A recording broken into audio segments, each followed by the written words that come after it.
Full disclosure, I'm not the hugest fan of the Marvel films, the Marvel universe that we're experiencing right now. I don't have a problem with them at all. I've enjoyed the ones that I've seen.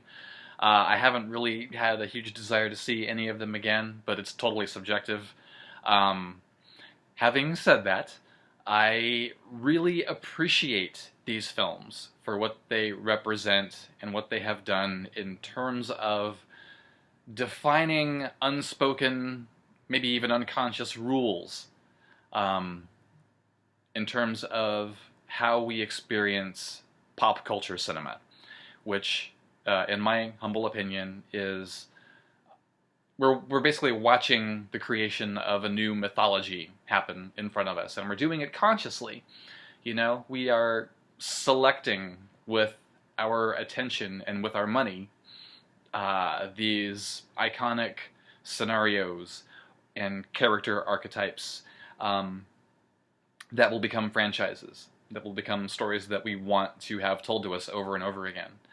Um, and yeah, Marvel was created very consciously with the idea of a shared universe in mind. And I am very, very grateful that it has become so successful, because I think that's a very, very fine way to approach sequels and standalones. They're in a shared universe, and they deserve to have continuity, yeah, paid to them. Tonal continuity, as well as story continuity, meta-narrative, character arcs, all that kind of thing. In the 80s, it was so fucked up. You can't even imagine. Just sequel franchises were constantly, the timelines were fracturing, and we didn't have the concept of a multiverse to contain this stuff back then. It's great that we have it now. We seem to be unconsciously knowing what to do with it when we apply it to cinema. But yeah, you had sequels that would happen all the time that would retcon the rules, that would change things up, that would ignore previous installments altogether. Texas Chainsaw Massacre, Jesus Christ, there are like 5 different part 2s to the original. Yeah, it's fascinating. So now I'm very, very grateful that the Marvel universe has come along, as well as the Star Trek reboot of 2009.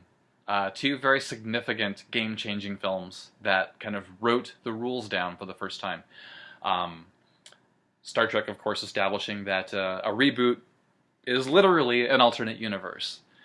Metaphorically, literally, in the world of cinema. Yeah, and that is the place where being an auteur is completely allowed. Anything goes. You can change the rules, the laws of physics. Yeah, this is the place to show off. You can do that in a sequel franchise, but you really have to do it within reason. I personally do believe you have to pay respect to what has been established in these things. You know, these are films that are, like it or not, dictated, written to a certain degree by the public. The fact that we keep coming back to them means that we want to see either the story told again and again, or more of the story. It's a very, very challenging thing for creatives to figure out exactly what the fuck the public wants out of these movies, and we should enjoy the dance.